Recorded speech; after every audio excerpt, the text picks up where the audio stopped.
Hello students, this is Abhishek Verma and welcome to our channel विद्यास थलीवाले sir. So students, आज हम आपके लेकर आए क्लास 8 सीबीएसई एनसीईआरटी का ज्योग्राफी का third chapter mineral and power resources का 15th वीडियो लेक्चर। जी हाँ, इसके पहले इस ज्योग्राफी के third chapter mineral and power resources के हम 14 वीडियो लेक्चर ला चुके हैं, जिसमें हमने मिनरल्स की डेफिनेशन, मिनरल्स का टाइप, मिनरल्स का क्लासिफिकेशन, डिस्ट्रीब्यूशन, साथ ही साथ मिनरल के एक्सट्रैक्शन के जो टाइप्स हैं, माइनिंग, क्वायरिंग, ड्रिलिंग, ये सारी बातें हम कर चुके हैं। उसके बाद हमने पावर रिसोर्सेज भी पढ़ा, जिसमें हमने पावर रिसोर्सेज के टाइप्स यानी कि कंजर्वेटिव, जो हमारे दो टाइप हैं, एक जो कन्वेंशनल और दूसरा नॉन कन्वेंशनल पावर सोर्सेज, उनकी बात हमने की है। इसमें से हम नॉन कन्वेंशनल में से कई सारे पढ़ चुके हैं। तो स्टूडेंट्स, आज हम बात करने वाले हैं टाइडल एनर्जी के बारे में। जी हाँ, टाइड्स एनर्जी या फिर टाइडल एनर्जी भी कहा जाता है।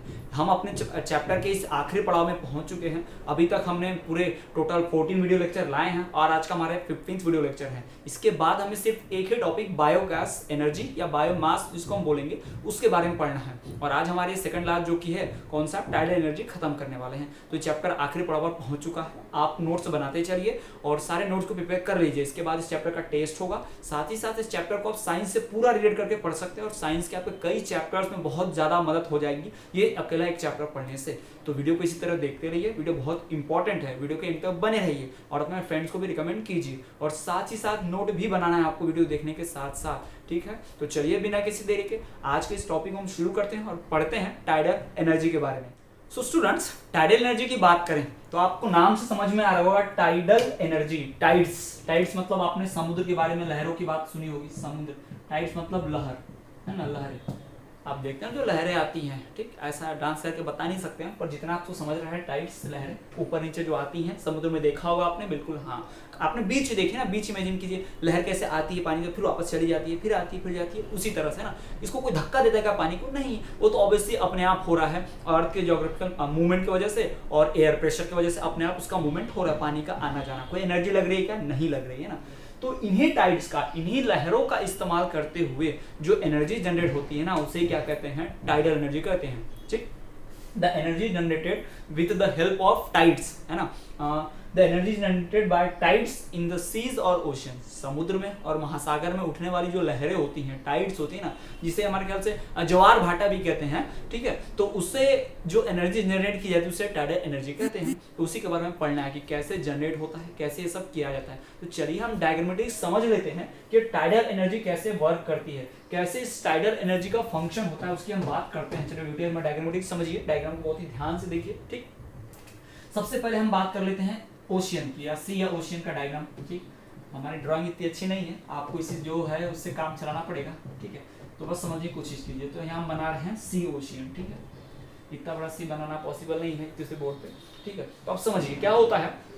सी जो रहता है, आप देखें पूरा सी ओशियन सही जगह, तो अक्सर किनारे के थोड़े से पास में, थोड़ा सा दूर अंदर कोस्ट में, यानी समुद्र के अंदर थोड़ा सा किनारे से क्या किया जाता है, एक ब्रिज या डैम की तरफ बनाया जाता है। चलिए हम आपको बनाकर दिखाते हैं, कुछ ऐसा ब्रिज या डैम की तरह बना दिया जाता है। फिर क्या किया जाता है, इसमें होल्स होते हैं। होल्स मतलब समझ रहे हैं आप, पानी पास होने के लिए, ठीक, पानी पास होने के लिए ऐसा बना दिया जाता है, ठीक। कुछ इस तरह से पानी पास होगा, ठीक है।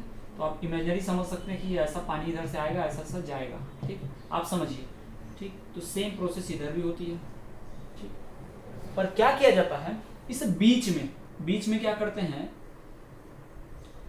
लगा दिया जाता है टरबाइन। अब आप समझ रहे होंगे टरबाइन का कॉन्सेप्ट तो आपको बिल्कुल क्लियर हो गया होगा कि टरबाइन लगाते क्यों आखिर बीच में कहीं भी, ठीक है। तो टरबाइन लगा दिया गया। अब आप समझ रहे हैं ना किस तरह से टरबाइन किया। तो सेम प्रोसेस कहां भी हो जाए, अभी पूरी प्रोसेस को समझ लीजिए पहले क्या होता है। समुद्र है, समुद्र के बीच में डैम लाइक स्ट्रक्चर बना देगा, बीच में दीवार जैसा। आपने अक्सर पुल देखा होगा, जो रोड जाता है और नीचे से नदी होती है, तो पुल के नीचे क्या करते हैं, बड़े बड़े ऐसे सिलेंड्रिकल पाइप्स लगा देते हैं। देखा आपने, बड़े बड़े सिलेंड्रिकल पाइप लगा दिया जाता है ताकि पानी इसमें से पास हो जाए और पुल के ऊपर से सब लोग चले जाएं, पानी भी ना रुके और लोग आना जाना भी होता रहे। आपने देखा होगा अक्सर, है ना, आई एम श्योर आपने देखा होगा, बिल्कुल ठीक। तो क्या किया जाता है, ये स्ट्रक्चर सेम बनाया जाता है कहां पर, समुद्र पे, है ना। जैसा डैम लाइक स्ट्रक्चर बनाते हैं और उसमें बड़े बड़े ऐसे सिलेंड्रिकल पाइप्स फिट कर दिए जाते हैं। आप सीमेंट जैसा ही बना दिया जाता है पूरा, ठीक है। पाइप जैसा स्ट्रक्चर होना चाहिए, सिलेंडर जैसा, ठीक। फिर इसमें क्या किया जाता है, यहाँ पर एक जनरेटर लगा होता है, ठीक।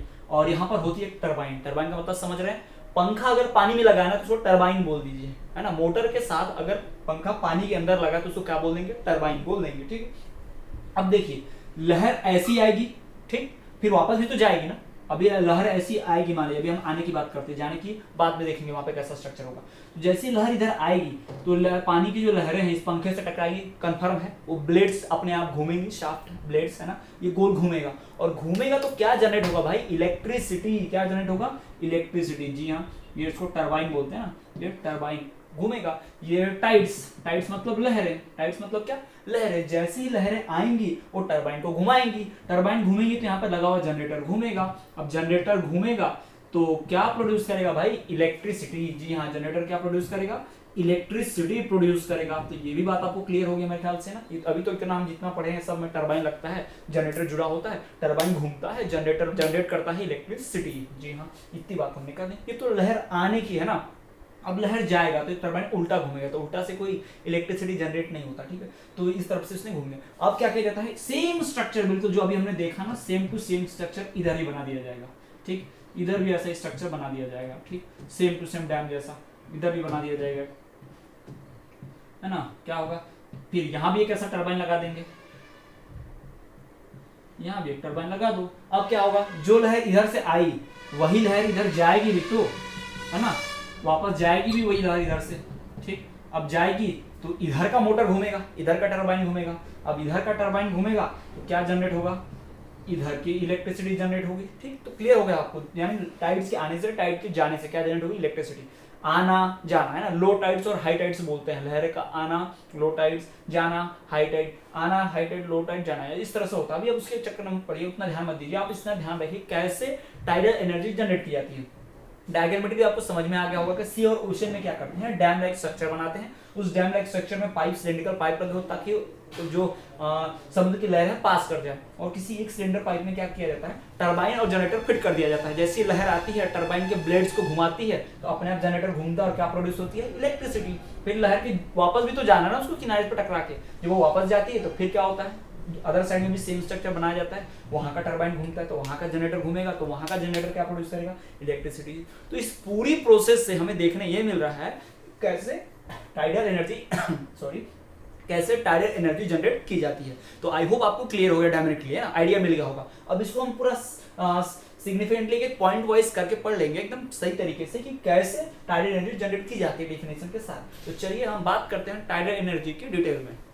So students, let us talk about the tidal energy, how it is harnessed। चलिए हम देख लेते हैं कि कौन से तरीके से टाइडल एनर्जी जनरेट की जाती है। डायग्रामेटिकली तो आपने पूरा क्लियर समझ लिया है, अब हम थोड़ा सा थ्योरेटिकली भी समझ लेते हैं, थ्योरेटिकल बात भी कर लेते हैं कि कैसे ये पूरा प्रोसेस टेक प्लेस करता है। तो देखिए सबसे पहली बात डेफिनेशन से शुरू करते हैं। सबसे आसान definition, energy generated from tides is called tidal energy. Clear है, टाइड्स मतलब लहरें, ठीक। टाइड वो सफिक्स का निर्मा आता है ना, टाइड वो टाइड नहीं, ठीक है। तो energy generated from tides is called tidal energy. जी हाँ, एनर्जी जो जनरेट होती है किससे, टाइड्स से, उस एनर्जी को क्या बोलते हैं, टाइडल एनर्जी बोलते हैं। क्लियर है यहाँ पर, ठीक है। चलिए हम दूसरे पॉइंट की बात करते हैं।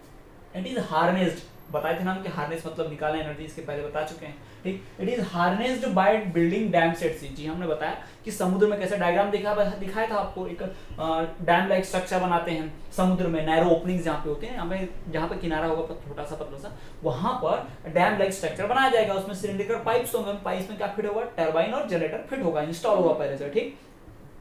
It is harnessed by building dam set sea में होता है। ऐसा नहीं नाली वाली में लगा दिए, छोटा सा नाला बह रहा है, रिवर बह इसमें लगा दिए, कर रहे हैं एनर्जी जनरेट, उससे ज्यादा एनर्जी जनरेट नहीं होगी। वहां पे तो फिर वो हाइड्रो इलेक्ट्रिसिटी बनता है, वहां पे पानी वाला टरबाइन लगता है ना, देखना आपने, जिसको डैम बना के करते हैं डायरेक्ट रिवर वाला, वो हाइड्रो इलेक्ट्रिसिटी, हाइडल पावर, ठीक। और ये टाइडल है, वो हाइडल है, ये टाइडल है, ठीक है।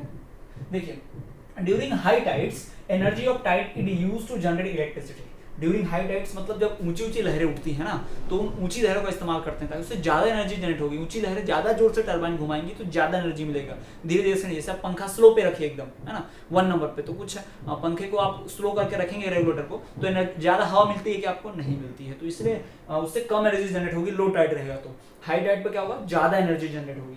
तो during high tides energy of tides, लहरों हाई टाइड के समय पे क्या किया जाता है, जो एनर्जी है टाइड्स की, यानी उन लहरों की जो शक्ति है, उन लहरों की जो ऊर्जा है, उसका इस्तेमाल करते हैं। It is used to generate electricity. क्या इस्तेमाल, क्या जनरेट करने में, क्या उत्पन्न करने में, विद्युत, इलेक्ट्रिसिटी, करंट उत्पन्न करने में उस हाई टाइड्स के एनर्जी का इस्तेमाल किया जाता है। कैसे होता है भाई? By install turbine into dam. जी हाँ, डैम के अंदर जो इंस्टॉल टरबाइन है ना, पहले से लगा हुआ, इंस्टॉल तो समझते हैं ना आप, पहले से जो टरबाइन लगा हुआ है उस डैम में सिलिंड्रिकल स्ट्रक्चर पूरा बनाकर दिखाया था हमने आपको, ठीक, बिल्कुल उसी की मदद से हाई टाइड से एनर्जी जनरेट की जाएगी, ठीक, ये क्लियर हो गया।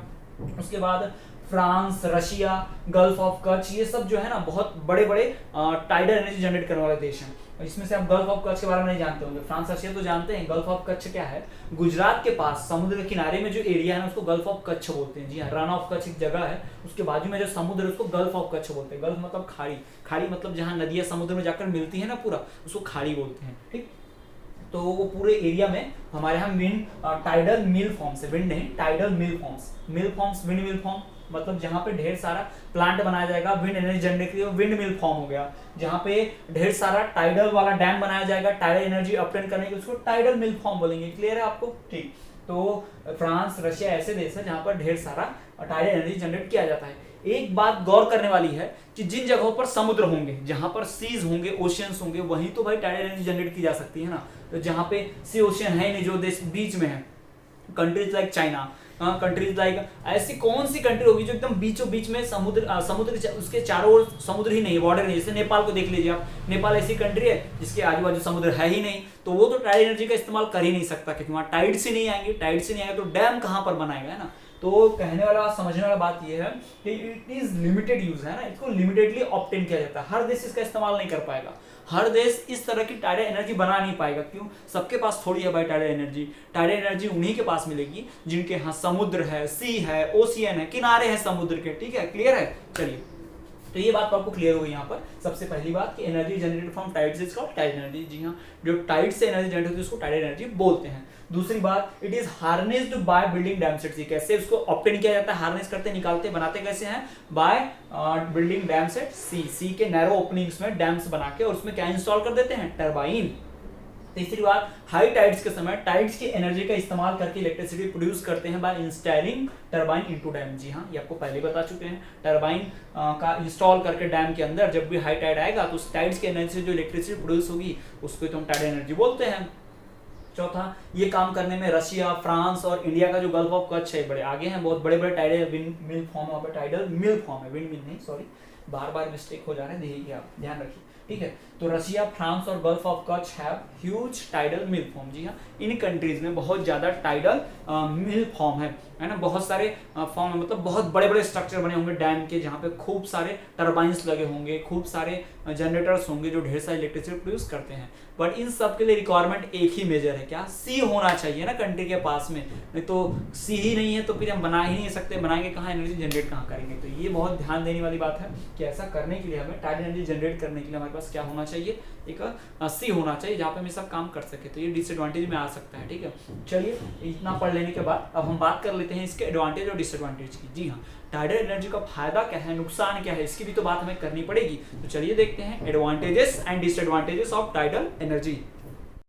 सो स्टूडेंट्स, टाइडल एनर्जी के थ्योरेटिकली और डायग्रामेटिकली कंस्ट्रक्शन वर्किंग प्रोसेस को पढ़ने के बाद अब हम बात करते हैं इस टाइडल एनर्जी का एडवांटेज और डिसएडवांटेज, इसका फायदा नुकसान, नफा नुकसान का बात हम करेंगे। इसके पहले हम पढ़ चुके हैं कि डायग्रामेटिकली वर्क कैसे करता है, फिर हमने पढ़ा कि थ्योरेटिकली कैसे वर्क करता है, क्या प्रोसेस होती है, सब हमने समझ लिया, ठीक। कौन से देश आगे हैं, कौन से देश ज्यादा प्रोड्यूस करते हैं, सब की बात हमने की है। अब हम बात करेंगे कि इसका फायदा क्या है, नुकसान क्या है, यानी टाइडल एनर्जी प्रोड्यूस करने में what are benefits and what are losses. चलिए हम बात करते हैं। सबसे पहली बात, हम इसके एडवांटेज यानी अच्छे पहलू को देखते हैं, फायदा क्या क्या है। तो सबसे पहली बात, सबसे पहला फायदा ये है कि नॉन पॉल्यूटिंग है भाई, इससे कोई पॉल्यूशन नहीं होता। टरबाइन ही तो घूमना है, उसमें छोटा पंखा ही तो घूमने वाला अंदर, छोटा मतलब इतना छोटा भी नहीं, बड़ा रहता है, बट टरबाइन अंदर समुद्र के हिसाब से छोटा रहता है। उससे क्या होने वाला है? उससे कोई धुआं निकल रहा है? नहीं। उससे कोई खराब ऑयल निकल रहा है? नहीं। उससे राख निकल रही है? नहीं। उससे हार्मफुल गैस निकल रही है? नहीं। तो कोई पॉल्यूशन नहीं करता है ना, नॉन पॉल्यूटिंग है, इन्वायरमेंट फ्रेंडली भाई, नॉन पॉल्यूटिंग है। इन्वायरमेंट फ्रेंडली नहीं बोलते अभी, नॉन पॉल्यूटिंग बोलते हैं। इन्वायरमेंट फ्रेंडली है कि नहीं, इसके डिसएडवांटेज में पता चलेगा, ठीक है।